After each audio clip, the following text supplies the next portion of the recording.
twisted a cap off and put in more water if you needed it. Yeah. That was all exposed, and it was not under pressure. It was just plain normal pressure, no pressure. Mm-hmm. And then in the 30s, they designed it so that the cap was not exposed. Mm-hmm. The hood closed over completely, and you had to lift the hood to get to the radiator cap to put water in. Yeah. Then finally, towards about the end of the 30s, they incorporated it with an ornament. Oh. And the cap, you twist the cap was part of an ornament that twisted off. So you didn't have to lift the lid? Lift the hood? Right, didn't have to lift the lid. Oh. And then, as I say, along about the end of the 50s, the beginning of the 60s, Mm-hmm. someone came up with the idea of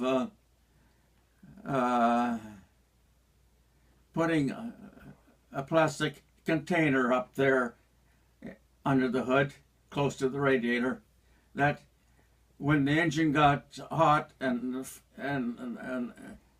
started to form steam, steam which expands and puts pressure on everything and breaks hoses and everything like that. Mm-hmm. So you want to avoid that.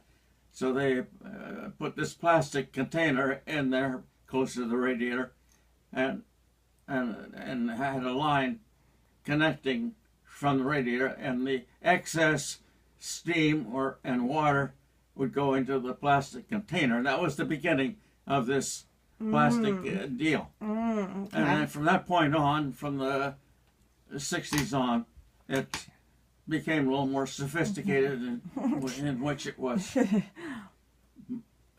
ended up like it is on your car. Just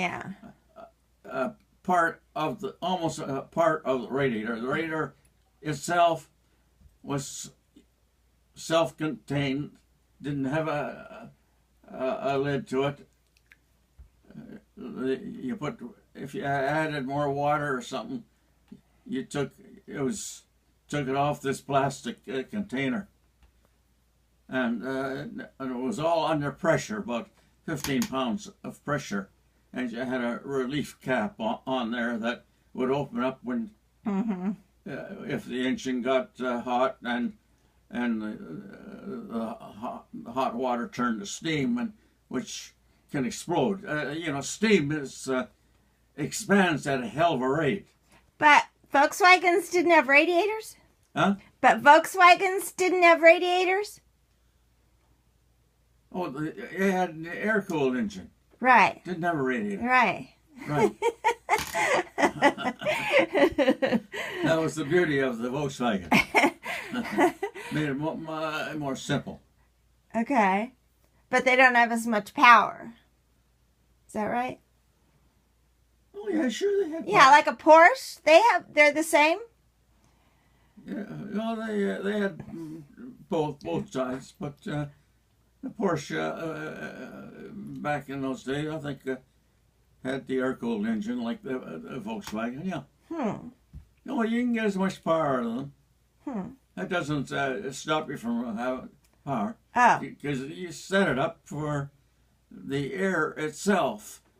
You put fins around in certain parts to dissipate the internal heat, and as long as you got enough air blowing over that. Yeah, but their engines are in the back, which is weird. Huh? But those engines are in the back, so how did they get air? You got a big blower. Oh. It sucks air in. Okay. Huh. Yeah, that's you didn't see it, but there's a big blower in there, about a foot and a half wide. Oh. It's whirling around, being turned by the crankshaft. Huh. And of course that takes power. Yeah. And that was one of the drawbacks. Oh. But they worked just fine.